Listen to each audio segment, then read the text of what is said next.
Welcome back to ESBR Boxing's YouTube channel. Delighted, as always, to be joined by Niall. Niall, we've just seen Edgar Berlanga stop PADRAIG MCCRORY inside 6 rounds. Give me your reaction to it. Good fight. McCrory had his moments, but yeah, it just wasn't quite enough on the night. What did you make of it all? Yeah, it's an impressive win for Berlanga. Definitely, I think trying to be unbiased, I do think it's the biggest win on his career of his resume so far. That's you could say Jason Quigley, Angulo, Rolls, stuff like fighters like that. But I think McCrory is better than them all. So to get him out there in 6 rounds is impressive. Yeah, it was an entertaining fight. It didn't start off that way. Obviously, I thought the styles just weren't going to mesh well at all. But yeah, as soon as that Berlanga power started landing, it was a game changer. It just broke McCrory down then bit by bit, and it got so exciting towards the end. And then of course the big stoppage and a good statement for Berlanga. Yeah, as much as it pains me to say, being an Irishman, but yeah, good win for Berlanga. Yeah, no, of course. Thank you for jumping on at this time of night, at this time in the morning. I know kind of you'd probably I wouldn't blame you if you called this off and would rather go to bed. I know it's not easy when it's someone from where you're from getting kind of stopped on the big stage like that. So fair play to you for coming on, Niall. Um, how did you have it at the end of round five? I know there are a lot of people saying that McCrory just wasn't going to win this fight on points, which I think is fair. But I'm still going to ask you, and I'm asking you because McCrory had his moments there, and I thought you could tell Belanga up until round five, round six, was respecting McCrory's power by the way he was fighting. I thought, how did you have it at the end of round five? The first couple of rounds, I have to say, I thought as a McCrory fan, I thought we were onto something. He was boxing so well, solid jab, so fundamentally sound, and as you say, Berlanga was respecting the power. But I thought Berlanga started so poorly, to be honest with you. The first couple of rounds, I thought he looked so flat, no head movement, so one-dimensional. He looked like he was overthinking things too much. He looked so poor. But then again, as I say, as soon as that power started landing, particularly to the body, you could see it having such an effect on McCrory, especially the body shot at the end of the third round, where McCrory tucked in tight right at the end of the third round, and he winced, and you could see he was like, "Oh no, this is a problem." So you could see Berlanga then growing in confidence. He was lighter on his feet, he was quicker, he was feinting more.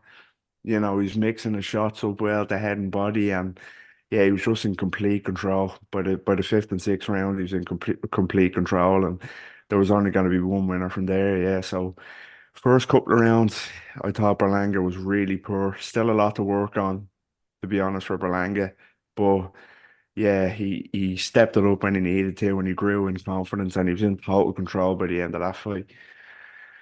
Yeah, for sure, for sure. It was kind of tough to watch at the end there, but I just think it's one of those where McCrory should still be happy with his performance. He's not disgraced himself, and No. interested to see where he goes next. To be honest, interested to see what sort of level he comes back. When he comes back, where he fights again, we could see him fight in America again next. Who knows? So I'm excited to see what's next for McCrory. We'll shift back to Belanga Nile. The name that's on a lot of people's lips now is Canelo Alvarez. It's only 10 weeks away until May the 4th. I'm not gonna. Is this a fight you think we really could see? Do you think Canelo is going to look at tonight and think, yeah, I'll fight him next? And do you think Belanga is going to come out and say, yeah, I'm going to fight Canelo? I'll fight Canelo Alvarez in 10 weeks. Do you think that's a real possibility here? I think Berlanga is gonna call him out, and I didn't catch any of the post-fight interviews. Obviously, we jumped straight on, but I think both Berlanga and Eddie Hearn are going to be really vocal about wanting this fight. So, and I think Canelo will look at it and think, yeah, he's still very raw, rough around the edges. do a job on this fella, but I don't think we're going to see it. I think Berlanga is just a bit too far down the pecking order for May 4th. I think there's just three or four names that we're more likely to see, the likes of Munguia, Charlo, Crawford. We're much more likely to see than Edgar Berlanga, Canelo Alvarez. But maybe if he has one more and then further down the line, maybe in September, who knows if he gets a September date. That could be a real possibility, but for May 4th, I definitely don't see it. And I don't think Berlanga is ready for that, to be honest. I think at least one more, whoever that may be. I don't know if we're going to get to discuss it now, but at least one more before Canelo fight for me. He's not ready, and I don't think it's going to happen. Yeah, I'm gonna agree with you. I just think from both sides, I don't think Belanga, Eddie Hearn might come out and say we'll fight Canelo on May the 4th, but there's one thing saying that on camera. It's another thing kind of like truly kind of going for that. I don't, I don't think if tonight, if it had been an easier fight tonight, then perhaps they could go again on May 4th. But I also think Belanga, I just don't. Maybe if there was the opportunity to fight Canelo, yes, but at the same time, like there could be another opportunity to say, as you said, in September, possibly even next year. Belanga's young still. Canelo's not getting any younger. So if I'm Belanga, I would just say, like, I know it's a would be a big opportunity to turn down, but are you really in a rush to fight Canelo Alvarez when you could kind of wait an extra few months? Just to Yeah. finish off now, I'm interested to get your opinion on a couple of other potential fights for Belanga. I'm going to throw two names at you and I'm going to ask you how you think that fight would go. Berlanga versus Munguia. Two undefeated super middleweights must have a combined record of kind of 60-0 or something crazy like that. Mm. How would that fight go in your opinion? I'd first of all, I'd say I love that fight, and I think we were chatting the other day, and I said it to you. I'd much rather see Edgar Berlanga face Jaime Munguia than I would Jaime Munguia face Canelo.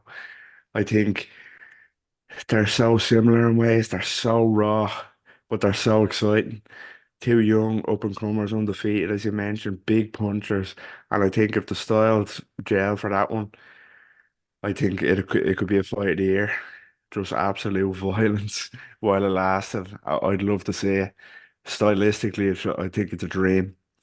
You know, they're both far from perfect, far from the finished product. So if we were to see Munguia against Berlanga, that'd be a dream fight for me, almost just for entertainment value.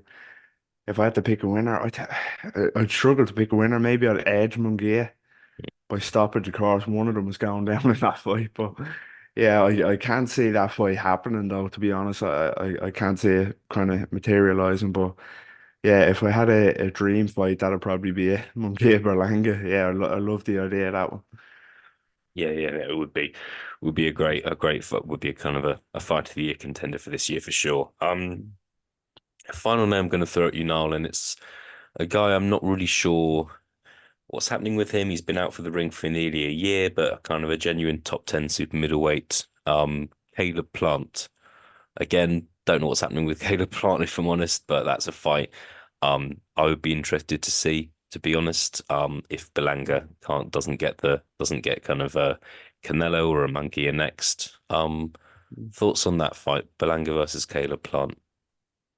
I love that fight too. I Yeah, think it's a great fight, as you mentioned. Forgotten man, really, since his loss to Benavidez. But I think he's real quality, Caleb Plant. I think there's only I'd probably go as far as to say, you know, two men, the best two in the division are the only ones that could beat Caleb Plant.